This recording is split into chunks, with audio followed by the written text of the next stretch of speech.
को जय मसीह की। प्रभु का धन्यवाद। प्रभु फिर से मुझे आप लोगों के सम्मुख लेके आया, परमेश्वर का वचन लेके। आज जो वचन के जरिए प्रभु आपके साथ बात करना चाह रहे हैं वो आमद की तैयारी के वचन है। आमद की, जैसे परमेश्वर ने आमद के बारे में बताया कि उसके चिन्हों के बारे में आज प्रभु आपके साथ बात करेंगे। इससे पहले कि हम वचन में जाएं, हम छोटी सी प्रार्थना करेंगे। परमेश्वर पिता, यीशु के नाम से मैं आपके सम्मुख में आती हूँ। मैं आपका धन्यवाद, आपकी स्तुति, आपकी तारीफ, आपकी महिमा करती हूँ। परमेश्वर, आज के वचन के लिए जो परमेश्वर आप अपने वचनों के जरिए परमेश्वर अपने लोगों के साथ बात करना चाहते हैं। परमेश्वर, इस सारी परमेश्वर मीटिंग का बोझ आत्मा की गवाही से चला रहा, अपना जगह पे जुम्बश करे और कार्य करे। प्रभु जी, मैं नहीं तरह पहुँच आत्मा प्रभु मेरे जरिए लोगों के साथ बात करना चाहिए। हॉली स्पिरिट मेरे हृदय में कार्य कर प्रभु जी। और प्रभु जी, बात करने वाली मैं नहीं बल्कि आपका आत्मा मेरे जरिए लोगों के साथ बात करे, वो इस वचन को आशीष करे तो आमद के लिए तैयार हो जाए। धन्यवाद करती हूँ यीशु के नाम में, आमीन। परमेश्वर के प्रिय लोगों, जैसे परमेश्वर की आमद की तैयारी के वचन के लिए परमेश्वर ने बोला है, बहुत सालों से हम सुन रहे हैं परमेश्वर के लोग, परमेश्वर के दास परमेश्वर के आने के बारे में आप लोगों को बता रहे हैं, वचन के जरिए बता रहे हैं। लेकिन बहुत से लोग के मन में ये सवाल है कि इतने सालों से हम सुन रहे हैं कि यीशु आने वाला है, यीशु आने वाला है, यीशु आने वाला है। हम हमारे माँ बाप के टाइम से हम ये सुन रहे हैं, इतने साल बीत गए लेकिन यीशु क्यों नहीं आ रहा। परमेश्वर के प्रिय लोगों, परमेश्वर के आने के लिए हम इसमें रुकावट है, क्योंकि परमेश्वर का कार्य अभी पूरा नहीं हुआ। क्योंकि इतने लोग हैं, इतने अनगिनत लोग, अरबों खरबों लोग अभी भी पाप में नाश हो रहे हैं, वे प्रभु की सच्चाई को नहीं जानते। इसलिए हम जितने भी विश्वास में लोग हैं, चाहे वो विश्वासी हैं, परमेश्वर के दास तो कार्य कर रहे हैं, लेकिन विश्वासी जितने भी हैं पूरे संसार में, उनमें से हर एक को परमेश्वर ने कहा कि वो प्रभु की सच्चाई के बारे में हर एक को बताए। क्योंकि प्रभु का वचन कहता है कि जब तक ये वचन दुनिया के कोने कोने में हर एक के आगे से नहीं निकल जाता, हर एक इंसान इस वचन को सुन नहीं लेता, तब तक परमेश्वर का आना नहीं होगा। तो इसके लिए हमें लोगों को तैयार होना है और प्रभु के लिए जाना है और वचन को प्रभु को बताना है, ताकि लोग प्रभु के लिए तैयार हो सके और प्रभु की सच्चाई में आ सके। इसके लिए हमें कार्य करने की ज़रूरत है। बहुत से लोग बाइबल स्टडी जाके बाइबल की स्टडी लेके आज भी घरों में पड़े हैं और प्रभु के कार्य को नहीं कर रहे हैं। लेकिन आज ही परमेश्वर के हृदय में कार्य करे और प्रभु उनके हृदय को तैयार करे कि वो प्रभु के लिए कार्य करना शुरू कर दें। मेरे प्रिय लोगों, चाहे आप विश्वासी हैं, लेकिन प्रभु आपके जीवन में बड़े बड़े काम करता है, तो आप प्रभु के बारे में लोगों को बता सकते हैं। उन कामों के बारे में उनको जरिए, वचन के जरिए आप उनको बता सकते हैं कि प्रभु हमारे सच्चे परमेश्वर कैसे बड़े बड़े काम हमारे जीवन में करते हैं। आप ही लोगों को प्रभु के लिए तैयार करना है, फिर ही प्रभु जल्दी आएंगे। जितने जल्दी लोग उधार पाएंगे, प्रभु में आएंगे, क्योंकि परमेश्वर हमसे अगापा प्रेम करता है और वो नहीं चाहता एक भी आत्मा नाश हो जाए। इसलिए हम सभी लोगों की जिम्मेदारी है, ताकि जितने लोग प्रभु के बारे में नहीं जानते, हम जाके उनको प्रभु के बारे में बताएं, वचन समझाएं, उनको अपनी गवाही के जरिए बताएं, प्रभु की सच्चाई बताएं। बहुत से लोग हैं जो वचन के बारे में कहते हैं कि वचन परमेश्वर पर विश्वास करते हैं, उसके बड़े बड़े कामों पर विश्वास करते हैं और ये विश्वास करते हैं कि प्रभु जिंदा ईश्वर है और कार्य करता है। लेकिन कुछ लोगों के मन में सवाल है कि ये जो वचन है ये तो इंसानों ने लिखा हुआ है, फिर ये परमेश्वर के वचन कैसे हो सकते हैं। मेरे प्रिय लोगों, इसके लिए प्रभु हमें बताता है कि जैसे प्रभु का वचन कहता है, वचन के जरिए हम प्रार्थना करते हैं, तो हम उन वचनों को जब अपने लाइफ में पूरा होते देखते हैं तो हमें पता चलता है कि ये वचन परमेश्वर के द्वारा लिखे गए हैं। प्रभु के पवित्र आत्मा ने अपने सेवकों के द्वारा इन वचनों को लिखा है। और जब परमेश्वर इन वचनों के जरिए हमारे साथ बात करता है, वचन हमारे जीवन में कार्य करता है, इसका मतलब कि परमेश्वर के वचन सही है और सच है। और हम परमेश्वर से ज़्यादा सवाल नहीं करना, क्योंकि हम परमेश्वर से ज़्यादा सवाल करेंगे, परमेश्वर हमें सारे सवालों का आंसर नहीं देगा। हमें से हर एक के मन में अलग अलग सवाल हैं प्रभु के विषय में, लेकिन प्रभु ज़्यादा सवालों का आंसर नहीं देगा। हमें सिर्फ प्रभु पर विश्वास और भरोसा करना है। तो आइए हम वचन में जाते हैं। परमेश्वर अपनी आमद के लिए तैयार होने के लिए हमें कौन कौन से चिन्ह और चमत्कार दिखा रहा है, कौन से चिन्हों के बारे में बता रहा है, उसकी परमेश्वर की आमद के लिए हम कैसे तैयार करें। परमेश्वर की तैयारी के वचन है कि हमें कैसे प्रभु के लिए उन वचनों को देखना है कि कहाँ का प्रभु के आने के वचन है, उसकी आमद के वचन है, ताकि हम प्रभु के लिए तैयार हो सकें।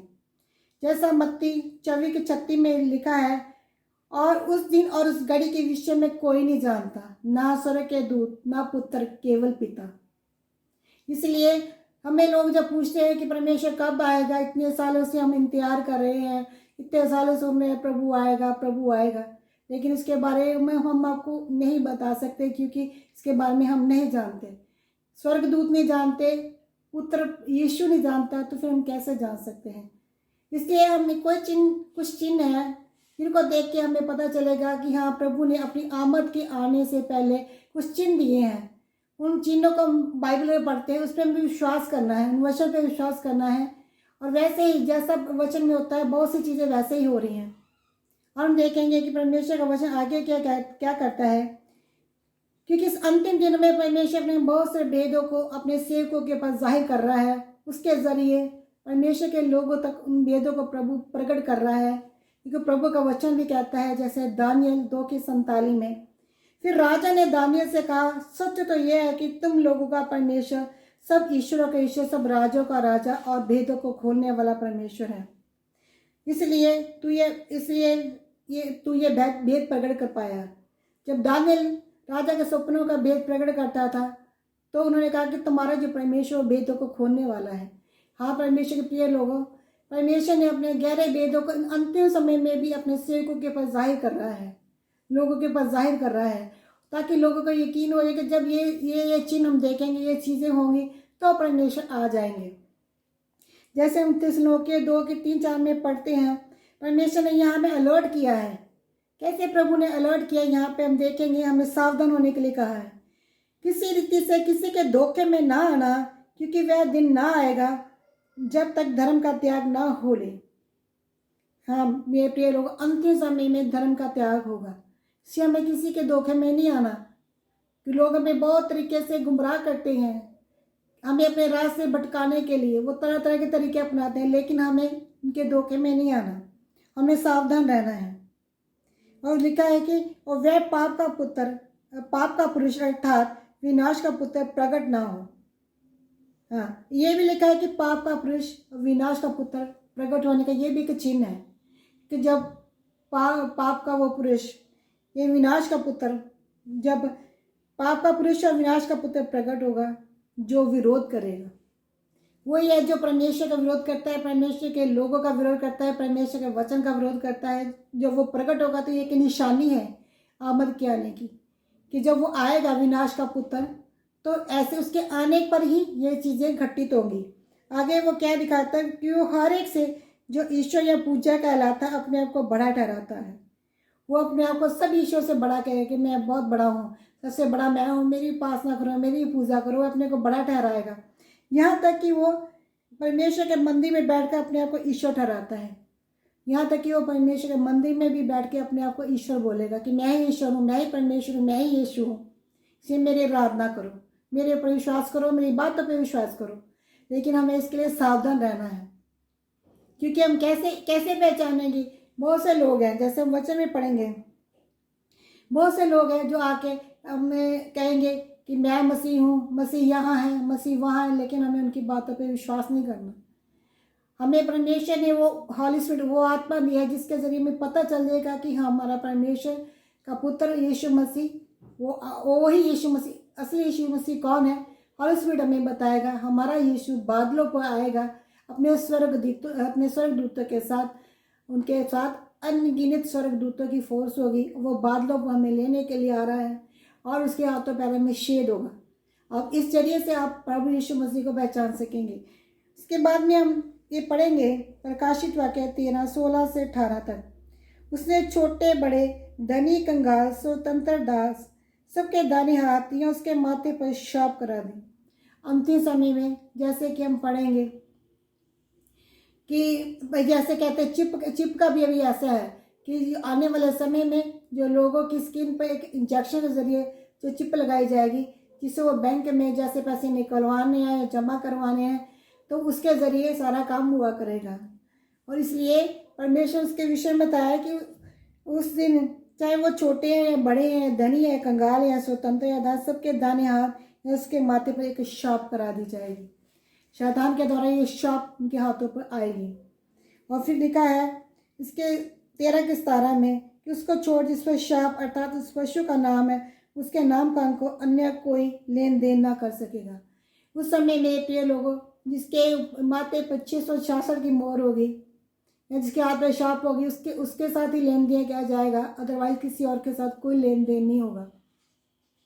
इसलिए परमेश्वर के प्रिय लोगों, ये सब चीज़ें प्रकट करती हैं। इसके 18 में 13 18 में कहता है कि ज्ञान इसी में है, जिसे बुद्धि हो वह इस पशु का अंक जोड़ ले, क्योंकि वह पशु का अंक, उसका अंक 666 है। हाँ प्रिय लोगों, आप उसका अंक जोड़ सकते हैं। जब उसका अंक जोड़ेंगे आप तो 660 आप उसका अंक जोड़ सकते हैं। पता चल जाएगा कि हाँ ये 660 की मोहर के शैतान की मोहर है, जो परमेश्वर के बहुत से लोगों को गुमराह करने के लिए बहुत तरीके से किया जाएगा। 660 की मोहर अभी भी हम देखते हैं बहुत सी कंट्रियों में लोग 660 की मोहर अपने हाथों पे लगवा रहे हैं, माथे पे लगवा रहे हैं। यूरोप कंट्री में हम देखेंगे कि वहाँ एक बार झंडे का वो झंडे पर भी 660 की मोहर है, लोग गाड़ियों पर है और बहुत से लोगों ने अपने माथे पर मोहर लगवाई हुई है। यानी कि ये अंतिम समय की निशानी है कि ये जो 660 की मोहर है जो लोगों के माथे पर लगाई जाएगी, इस निशानी से भी हमें पता चल जाएगा कि जो परमेश्वर की आमद है वो उसकी आमद के चिन्ह क्या हैं।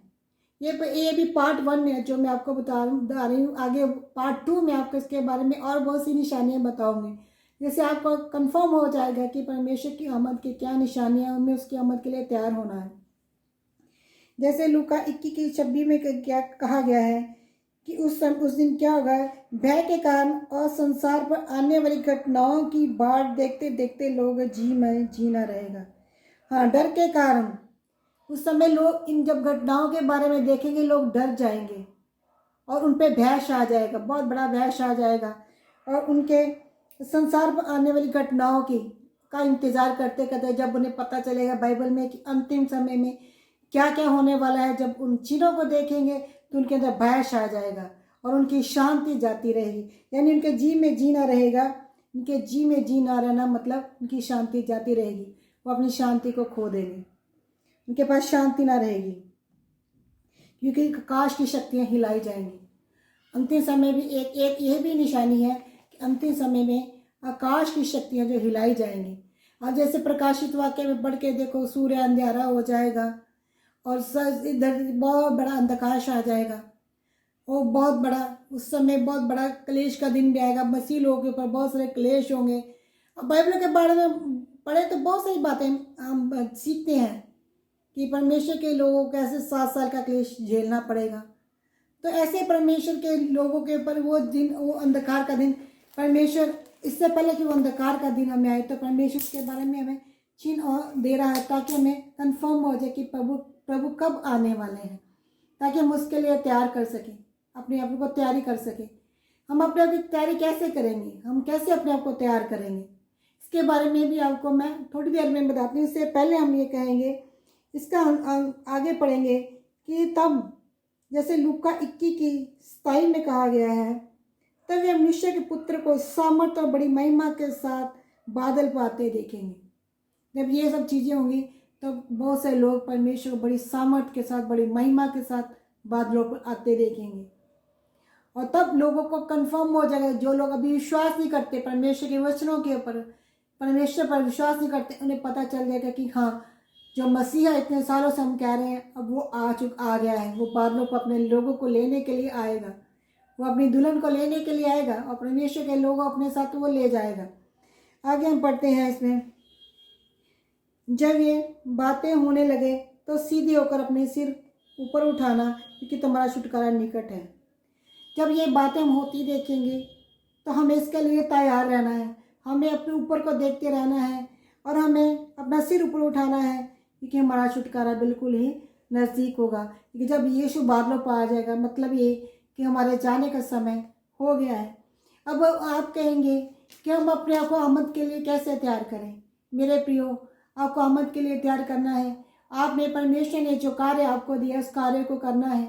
आपने परमेश्वर के साथ कई कई घंटे व्यतीत करने हैं प्रार्थना करने में, वचन पढ़ने में, आराधना करने में और प्रभु का अभिषेक में आगे बढ़ने में। प्रभु से प्रार्थना करनी है कि प्रभु हमारे अभिषेक को बढ़ा, हमारे वरदानों को बढ़ा, हमारे फलों को बढ़ा, ताकि तुम आप प्रभु के लिए तैयार हो सके। और बहुत सारे लोगों को आपने जाके सुसमाचार सुनाना है, प्रभु के वचनों के बारे में बताना है, अपनी सच्चाइयाँ बताना है। आपके जीवन में जो परमेश्वर ने बड़े बड़े कार्य किए हैं उनके ज़रिए आपने लोगों को बताना है कि परमेश्वर सच में जिंदा परमेश्वर है। उसने हमारे जीवन में कितने बड़े बड़े कार्य किए हैं। जब वो आपके कार्य, परमेश्वर के कार्यों को जो आपके जीवन में हुए उनको देखेंगे तो वो परमेश्वर पर विश्वास लाएंगे और परमेश्वर के वचन पर विश्वास करेंगे, परमेश्वर पर विश्वास करेंगे। क्योंकि प्रभु का वचन कहता है कि फसल तो पक्की है लेकिन वाढों की ज़रूरत है। परमेश्वर को इस समय अपने कार्य को पूरा करने के लिए बहुत सारे सेवकों की ज़रूरत है कि वो आए और प्रभु के कार्य को करें। इसलिए हमें तैयारी में रहना है और हमें अपने विषय को दिन प्रतिदिन बढ़ाते जाना है। हमें अपने आप को हर पाप, अपनी हर बुराई से, हर गुनाह से बचा कर रखना है। पवित्रता में रह के अपने जीवन को जीना है। हम अपने बल, अपनी शक्ति, अपने सामने, अपनी बुद्धि के द्वारा अपने आप को पवित्र नहीं करना। इसके लिए हमें पवित्र आत्मा से हेल्प मांगनी है, परमेश्वर से हेल्प मांगनी कि प्रभु आप हमें अपनी आमद के लिए तैयार करें, हमें पवित्रता में रखें, हम पवित्रता में रहें, हर गुनाह, हर पाप, हर बुराई से बचे रहें। तो हमें हर गुनाह, हर पाप, हर बुराई से बचा कर रख। इस तरह से हम परमेश्वर की आमद के लिए अपने आप को तैयार कर सकते हैं। परमेश्वर इन वचनों के द्वारा आप लोगों को आशीष दे और परमेश्वर की आमद के लिए आप तैयार हो सकें। धन्यवाद। यीशु के नाम से आमीन।